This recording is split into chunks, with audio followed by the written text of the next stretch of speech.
పొందామని నాతో పాటు చెప్పండి. ఆది కాండము, నిర్గమాకాండము, లేవియ కాండము, సంఖ్యాకాండము, ద్వితీయోపదేశ కాండము, యెహోషువ గ్రంథము,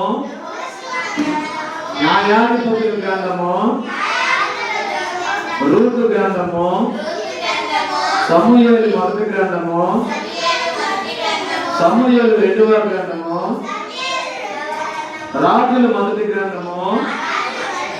రాజులు రెండవ గ్రంథము, దినవృత్తాంతాల మొదటి గ్రంథము,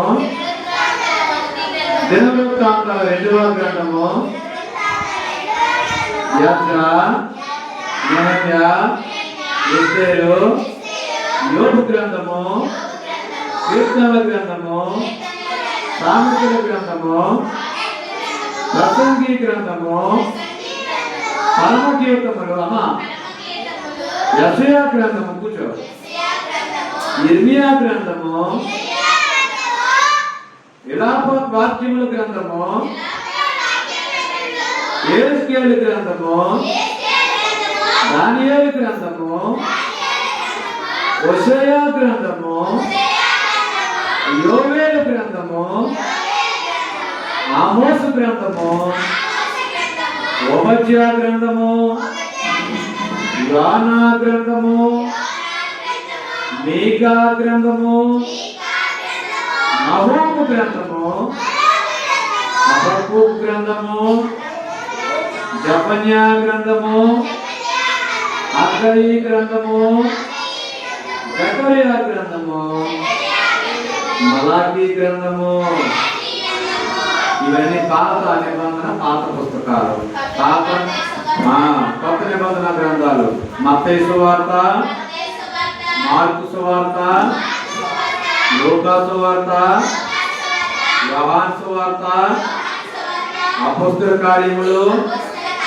రోమీయులకు రాసిన పత్రిక, 1 కొరింథీయులకు రాసిన పత్రిక, 2 కొరింథీయులకు రాసిన పత్రిక, గలతీయులకు పత్రిక, ఎఫెసీయులకు రాసిన పత్రిక, ఫిలిప్పీయులకు రాసిన పత్రిక, కొలస్సీయులకు రాసిన పత్రిక, 1వ తెస్సలోనిక, 2వ తెస్సలోనిక, 1వ తిమోతి, 2వ తిమోతి, తీతుకు, ఫిలోమోనుకు, హెబ్రీయులకు, యాకోబు, 1వ పేతురు, 2వ పేతురు, 1వ యోహాను, 2వ యోహాను, 3వ యోహాను, యోదా, ప్రకటన గ్రంథము. ఈ 66 కూడా దేవ గ్రంథములో